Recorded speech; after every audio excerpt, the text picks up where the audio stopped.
What's going on, guys? We're back with another YouTube video, and oh my god, that Invincible Season 3 finale. We all know people were scared even after they pulled off the Invincible War in such spectacular fashion. They pulled off Invincible versus Omni-Man, they pulled off the Invincible War, but the big question, the big event that everyone was looking forward to for a long time was the Conquest fight. It makes sense. I mean, the first fight between Invincible and Conquest has been one of the most highly praised battles in comics for a long time. Not only because it was a major turning point for Mark in the story in regards to the change in his moral compass, but also just the sheer gruesomeness of it. The gore, the human bodies flying, the bones breaking. So just off of that, I know every Invincible fan was staying up waiting for that episode to drop. Well, it dropped, we all saw the fight, and I think it's safe to say they fucking cooked. The writers, the animators, and especially the voice actors absolutely owned this fight.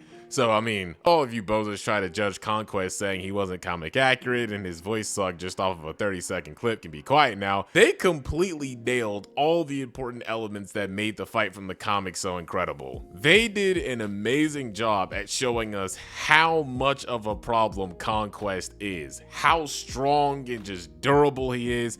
Every time Conquest landed a hit on Mark, it would always create some kind of like a shockwave or a sonic boom, because that's just how much power Conquest has. He really was just straight up bullying Invincible, just throwing him through buildings, tossing him around through people, even pulling an Omni-Man 2.0 and ramming him through civilians on the beach. Even the kid, man, even the kid. And even though it was made pretty clear here that Mark had no chance, you even had Conquest literally trying to encourage Mark to give him more of a fight. Like, that's just straight up disrespectful. Well, not as disrespectful as that ass whooping he gave Oliver, that's for sure. Oh my god, bro. Oh, hell no, man. What the fuck, man? Get your ass on, boy. Damn. Like, yo, he completely slapped the life out of him, got Oliver to critical HP in one punch, and then almost rips him apart in front of Mark. My man was on demon time. And on top of that, what made the fight even better, they even added some original material that made the whole fight more entertaining, and also made Conquest even more of a tragic villain and somehow made him more terrifying than he already was before, which we'll get into later. But I just wanted to appreciate the effort that Kirkman put into enhancing the story. That's kind of one of the benefits that he gets from being heavily involved in adapting the material. Essentially play New Game Plus. That being, he can kind of revise or change certain elements of the story that maybe just didn't make sense in hindsight, or he can add stuff that makes these moments more exciting and more memorable. For example, I liked how they actually gave Adam Eve the opportunity to showcase her abilities and put up more of an impressive fight against him. Like, obviously we knew Eve wasn't gonna win solo, but she still gave Conquest a hell of a hard time here, while in the comics she practically gets one shot as soon as she shows up. Hell, Eve coming through was the whole reason Mark was even able to finish the fight. I mean, don't get me wrong, it's nice to see Mark finally lock in and get a W for once, but we gotta appreciate the go Eve as well. The most insane thing in this episode by far was the Conquest monologue, which surprised me because they completely added a new layer to Conquest with that speech. Because as some of you guys know from the comics, we don't really get this kind of depth from Conquest. In the comics, he's just more so just a powerful brute warrior who just gets enjoyment out of fighting and torturing and the suffering of people, right? That's just kind of how that goes. This version of Conquest, there's actually a little bit more there that makes him a lot more disturbing. Something was just so unsettling about him just spilling all of his insecurities onto Mark, but he only does it because he has no intention of letting Mark survive that fight to tell anyone about it. It's like being tied up in a room with a serial killer, and before he puts the knife up to your throat, they just tell you all of their most disturbing thoughts, knowing you won't make it out to tell no one. Like, that shit is horrifying. But it's like, after hearing what Conquest says about him being so good at his job that his whole race fears him because of it, and that ties into him not being able to attain romantic relationships, he can't have best friends.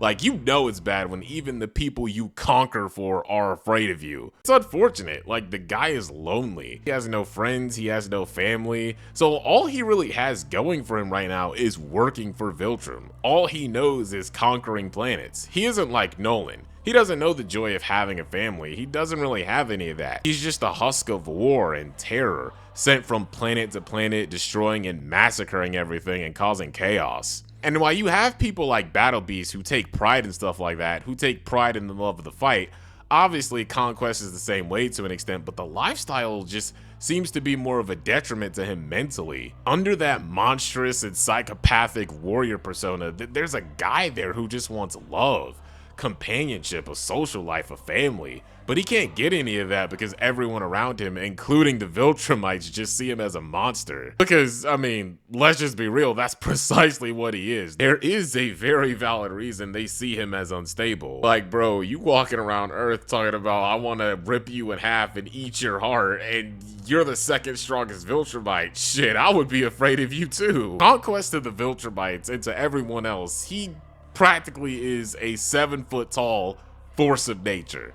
That's how they see him, and there's really nothing he can do about it. Out of the horse's mouth, he isn't even really given a real name, only a function, Conquest. And to Viltrum, he really has no reason to be any more than that, but he really wants to. When it comes to Conquest in scenes like this, it shows that he has completely lost his humanity. There's just no soul there. There's just an empty void. And the only thing there to fill that empty void, like I said before, is just fighting. It showcases a major flaw with the logic of the Viltrumites. This whole obsession that they have with only the strongest being allowed to live, it robs them of the aspects of life that make life worth living. This was something Nolan realized after his fight with Invincible that he came to terms with on Thraxa and on the prison planet. And what's funny is Conquest tries to taunt Eve as a weakness to Mark after he kills her, and even fucking licks her blood, like holy fuck, this guy needs help.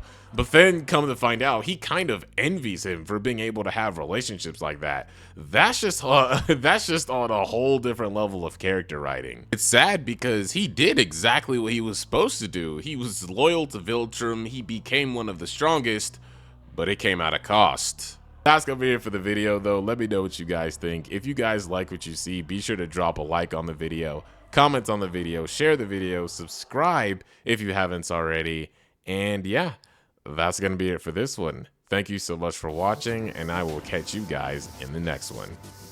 Peace.